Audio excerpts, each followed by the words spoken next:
કેમ છો વિદ્યાર્થી મિત્રો?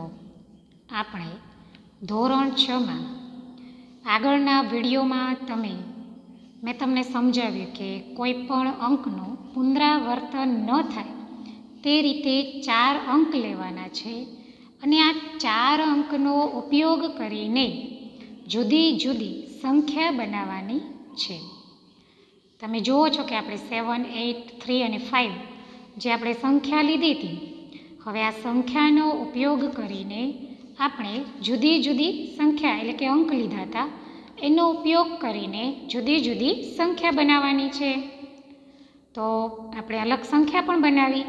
એ સંખ્યાના આધારે તમે સૌથી મોટી અને સૌથી નાની સંખ્યા પણ ગોતી, પરંતુ તમે હોમવર્કમાં માત્ર મને સૌથી મોટી અને સૌથી નાની આ જ સંખ્યા કરીને આપી છે. પરંતુ વિદ્યાર્થી મિત્રો, મેં તમને કીધું કે ભાઈ સંખ્યાનું પુનરાવર્તન ન થાય તેમ જુદી જુદી સંખ્યા બનાવો. તો એનો મતલબ એવો થાય છે કે આપણે અલગ અલગ ઘણી બધી સંખ્યા બનાવવાની છે. તમે જોયું વિદ્યાર્થી મિત્રો કે આપણે જે અલગ અલગ સંખ્યા હતી 7, 8, 3 અને 5, તો એનો ઉપયોગ કરીને આપણે જુદી જુદી સંખ્યા બનાવી. જેમાં સૌથી મોટી સંખ્યા મળી તો કે 8773 અને સૌથી નાની સંખ્યા તો કે 3578. તો આ સંખ્યા આપણને મળી, જેના આધારે આપણે નાની અને મોટી, એનો મતલબ એવો થાય છે કે મોટી સંખ્યા બનાવવા જે જુદી જુદી 4 અંક આપણને આપ્યા હતા એમાં જે સૌથી કે ભાઈ આપણે મોટી સંખ્યા બનાવી છે તો 7 છે, એટલે કે 7 છે, 8 છે, 3 છે અને 5 છે. એટલે કે એમાં જે સૌથી મોટા છે તો કે 7, 8, 3 અને 5. તો એમાં સૌથી મોટા તો 8. તો એનો મતલબ છે કે આપણે મોટી સંખ્યા બનાવી હશે તો સૌ પ્રથમ આપણે 8નો ઉપયોગ કરવો પડશે. એના પછી તો કે સૌથી નાની સંખ્યા બનાવવા 3નો ઉપયોગ કરવો પડશે. એટલે આ સંખ્યાના ઉપયોગ દ્વારા આપણે અલગ અલગ સંખ્યા બનાવી. જેમ કે તમે જુઓ તો કે આપણે 22 એક સંખ્યા બનાવી છે. તો વિદ્યાર્થી મિત્રો, હોમવર્કમાં તમારે આ રીતે સંખ્યા બનાવવાની રહેશે. તમે બધાએ નાની અને મોટી સંખ્યા લખી દીધી, પરંતુ નહીં, ને આ રીતે અલગ અલગ સંખ્યા બનાવવાની છે. અને એના આધારે આપણે જે તમે સંખ્યા બનાવો છો કે ભાઈ ચલો આપણે 8 મોટા છે તો પહેલાં 8નો ઉપયોગ કર્યો, પછી એનાથી મોટા તો કે 7, એનાથી મોટા 8, પછી એનાથી નાના 7, એનાથી નાના 5 અને એનાથી નાના 3. આ રીતે જ્યારે તમે સંખ્યા લો છો ત્યારે તમે સૌથી મોટી સંખ્યા બનાવી શકો છો. હવે તમે પુનરાવર્તન ન થાય એમ અલગ અલગ સંખ્યા બનાવો. જ્યારે તમે નાની સંખ્યા બનાવી છે ત્યારે શું કરશો તો કે નાની એટલે સૌથી નાના 3, એનાથી મોટા 5, એનાથી મોટા 8 અને 7 અને એનાથી મોટા 8. તો આ રીતે તમે જ્યારે સંખ્યા લેશો, અંક લેશો, ત્યારે એક નાની સંખ્યા તૈયાર થશે. એટલે કે તમને મોટી સંખ્યા કેમ બનાવી અને નાની સંખ્યા કઈ રીતે બનાવી તેની સમજ આવી જશે. આના આધારે તમે કોઈ પણ નાની કે મોટી સંખ્યા બનાવી શકો છો. હવે વિદ્યાર્થી મિત્રો, તમે જોઈ શકો છો કે ભાઈ આપણે એ રીતે અલગ અલગ 22 એક સંખ્યા બનાવી છે.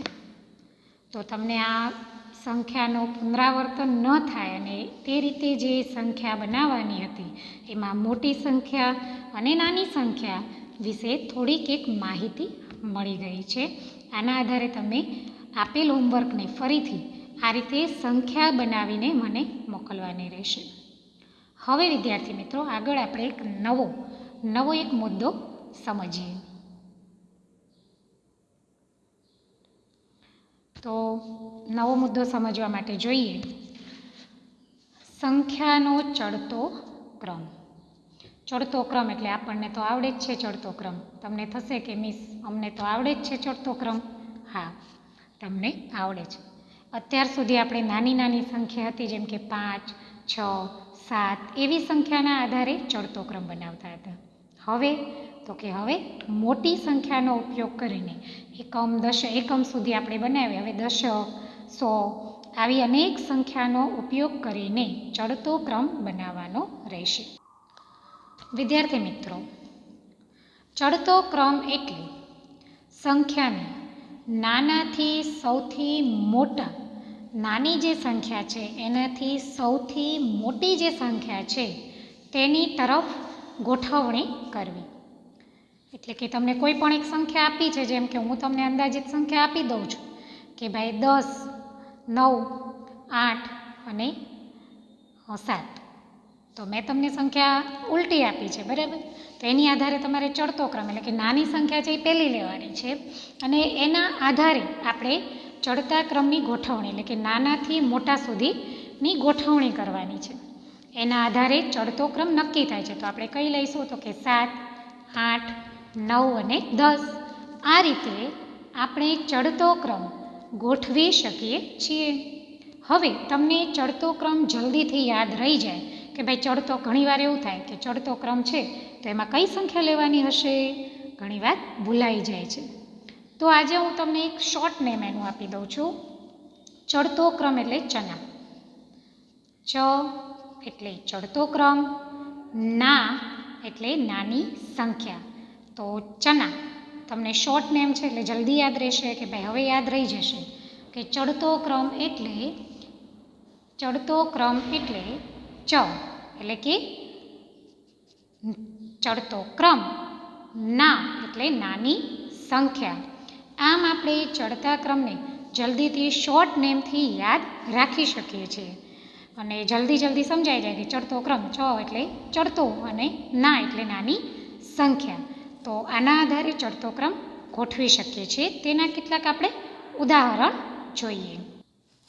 જેમ કે એક રકમને આધારે આપણે ચડતો ક્રમ શીખીશું કે એક વર્ગમાં વિદ્યાર્થીઓ મોહન, રમેશ, કનુ અને શશીની ઊંચાઈ અનુક્રમે 160 સેન્ટીમીટર, 154 સેન્ટીમીટર, 158 સેન્ટીમીટર અને 159 સેન્ટીમીટર હોય તો તેમની ઊંચાઈના અનુસંધાનમાં વિદ્યાર્થીઓની જે સંખ્યા છે, વિદ્યાર્થીઓની જે ઊંચાઈ છે એને ચડતા ક્રમમાં ગોઠવવાની છે.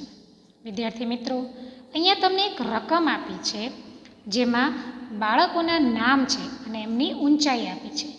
અલગ અલગ ઊંચાઈ છે, જેમ કે 160 સેન્ટીમીટર છે, 154 સેન્ટીમીટર છે, 158 સેન્ટીમીટર છે અને 159 સેન્ટીમીટર છે. જેના આધારે તમારે આ સંખ્યાને ચડતા ક્રમમાં ગોઠવવાની છે. તો કે આપણે જોઈએ તો કે સૌથી પહેલાં ચડતા ક્રમમાં ગોઠવવા માટે સૌથી નાની સંખ્યા જે છે એણે આપણે લેવી પડશે. એટલે કે 154 સેન્ટીમીટર. સૌપ્રથમ આપણે કેટલા લઈશું? તો કે 154 સેન્ટીમીટર જે સૌથી નાના છે. પછી તો કે 158 સેન્ટીમીટર જે એના કરતાં થોડા મોટા છે. એટલે કે ધીમે ધીમે મેં તમને આગળ કીધું કે ચડતો ક્રમ નાની સંખ્યા એટલે કે ચના.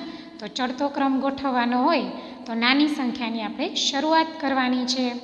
જેમ કે 154 સેન્ટીમીટર, 158 સેન્ટીમીટર, 159 સેન્ટીમીટર અને છેલ્લે જે સૌથી મોટી સંખ્યા છે 160 સેન્ટીમીટર જે આપણે લેવાના છે. હવે તો કે એના આધારે આપણે જે બાળકોના નામ છે એને પણ ચડતા ક્રમમાં ગોઠવી શકીએ છીએ. જેમ કે રમેશ, કનુ, શશી અને મોહન. તો વિદ્યાર્થી મિત્રો, તમને સમજાયું હશે કે આ રીતે આપણે ચડતા ક્રમમાં સંખ્યાને કોઈ પણ રકમ આપી હોય તો પણ તેને આ રીતે ગોઠવીને તેનો ઉકેલ મેળવી શકીએ છીએ. હવે આપણે જોઈએ ઉતરતો ક્રમ. ઉતરતો ક્રમ જોવા માટે તમે શું કરશો? તો કે સંખ્યાનો ઉતરતો ક્રમ એટલે કે તો મોટાથી નાની તરફ ગોઠવણી કરવી. કે મોટી સંખ્યા છે તો એનાથી નાની સંખ્યા જે છે એના તરફની ગોઠવણી. જેમ કે તમને હું કહું કે ભાઈ એનું પણ એક શોર્ટ નેમ છે ઉમા. ઉમા એક નામ છે, ભલે નામ યાદ રહી જાય કે ભાઈ ઉ એટલે ઉતરતો ક્રમ, મા એટલે કે મોટી સંખ્યા, અને એને ન યાદ રહે તો ઉમો કહો. ઉમો કહેશો તો યાદ રહેશે. ઉ એટલે ઉતરતો ક્રમ, મો એટલે મોટી સંખ્યા. પરંતુ ઉમા એક સારું લાગે છે નામ, એ રીતે આપણે યાદ રાખી શકીએ છીએ કે ભાઈ સંખ્યા રેખાનો ઉતરતો ક્રમ એટલે કે સંખ્યા જે મોટાથી નાની સંખ્યાની ગોઠવણી કરવાની છે, એટલે કે તેને ઉમા. ઉમા એટલે કે ઉતરતો ક્રમ અને સંખ્યા મોટી લેવાની છે. ઉતરતા ક્રમમાં ગોઠવવા આપણે જે ઓલી આગળની જે એક રકમ લીધી હતી એનો જ ઉપયોગ કરીએ, પરંતુ એના આધારે ઉતરતા ક્રમમાં એ જે ઊંચાઈ હતી બાળકોની, જે વિદ્યાર્થીઓની ઊંચાઈ હતી એને આપણે ઉતરતા ક્રમમાં ગોઠવી દઈએ. ચડતા ક્રમમાં ગોઠવવા માટે આપણે શું કર્યું તો કે પહેલાં સૌથી નાની સંખ્યા લીધી અને પછી મોટી સંખ્યા લીધી. એના આધારે આપણે ઉતરતો ક્રમ તો અલગ રીતે ફરીથી ઉતરતો ક્રમ જોઈએ. તો કે ઉતરતા ક્રમમાં સૌથી મોટી સંખ્યા લેવાની છે, જેમ કે 160 સેન્ટીમીટર, 159 સેન્ટીમીટર, 158 સેન્ટીમીટર અને 154 સેન્ટીમીટર. તો આના આધારે તમે જે ઊંચાઈ આપણે ઉતરતા ક્રમમાં ગોઠવી એમ આપણે હવે બાળકોના, વિદ્યાર્થીઓના નામ જોઈ લઈએ. તો કે મોહન, શશી, કનુ અને રમેશ. જેમ જેમ ઊંચાઈ ઉતરતો ક્રમ હતો તો મોટામાં જે સૌથી વધારે ઊંચાઈ હતી એ બાળક પહેલું આવી જશે. ચડતા ક્રમમાં સૌથી પહેલાં રમેશ હતો, જ્યારે ઉતરતા ક્રમમાં સૌથી પહેલાં મોહન આવી જશે. આમ આપણે એક બીજા ઉદાહરણ પણ જોઈ શકીએ છીએ. જેમ કે હું તમને એક બીજું ઉદાહરણ આપવા માગું છું વિદ્યાર્થી મિત્રો. બીજી એક રકમ લઈએ કે એક વર્ગખંડમાં, અત્યાર સુધી આપણે ઊંચાઈ જોઈ, હવે ટકાના આધારે જોઈએ. તો કે એક વર્ગખંડમાં નેહાને 97%, રૂપાને 98%, સોનાને 86% અને મોનાને 65% આવેલ છે. તો ટકાવારીને ચડતા અને ઉતરતા ક્રમમાં ગોઠવો. તો હવે તો તમને જલ્દી સમજાઈ ગયું હશે કે ભાઈ શું કરવાનું છે. ચડતા ક્રમમાં ચના એટલે કે ચડતો ક્રમ, ઉતરતી સંખ્યા. તો આપણે જોઈએ કે ચડતો ક્રમ અને ઉતરતી સંખ્યા માટે તમે ચડતા ક્રમમાં જ્યારે સંખ્યા ગોઠવો છો ત્યારે સૌથી પહેલાં આપણે નાની સંખ્યા લેવાની છે, જેમ કે 65%, 86%, 97%, 98%. હવે તો કે એને આપણે ક્રમમાં ગોઠવી દઈએ. મોના, સોના, નેહા અને રૂપા, જે ટકાવારી હતી સૌથી ઓછા ટકા છે એ પહેલાં આવશે ચડતા ક્રમમાં. હવે જોઈએ તો કે ઉતરતો ક્રમ. તો ઉતરતા ક્રમમાં શું કરશો તો કે પહેલાં 98% જે સૌથી વધારે છે એને આપણે ઉતરતા ક્રમમાં ગોઠવીશું. ઉમા યાદ છે ને, તો કે ઉતરતો ક્રમ એટલે પહેલાં લેશો 98%, 97%, 86%, 65%. એટલે કે સૌ પ્રથમ શું કરશો તો કે નામ જે છેલ્લું નામ હતું એની જગ્યાએ પહેલું આવશે ઉતરતા ક્રમમાં, જેમ કે રૂપા, નેહા, સોના અને મોના. તો વિદ્યાર્થી મિત્રો, તમે આના આધારે ચડતો અને ઉતરતો ક્રમ શીખી ગયા, જેમાં ઊંચાઈ પણ આવે છે, ટકા પણ આવે છે, કોઈ કિલોગ્રામની વાત કરે એનો પણ સમાવેશ થઈ શકે છે. કોઈ પણ રકમને આધારે તમે ચડતો કે ઉતરતો ક્રમ ગોઠવી શકો છો.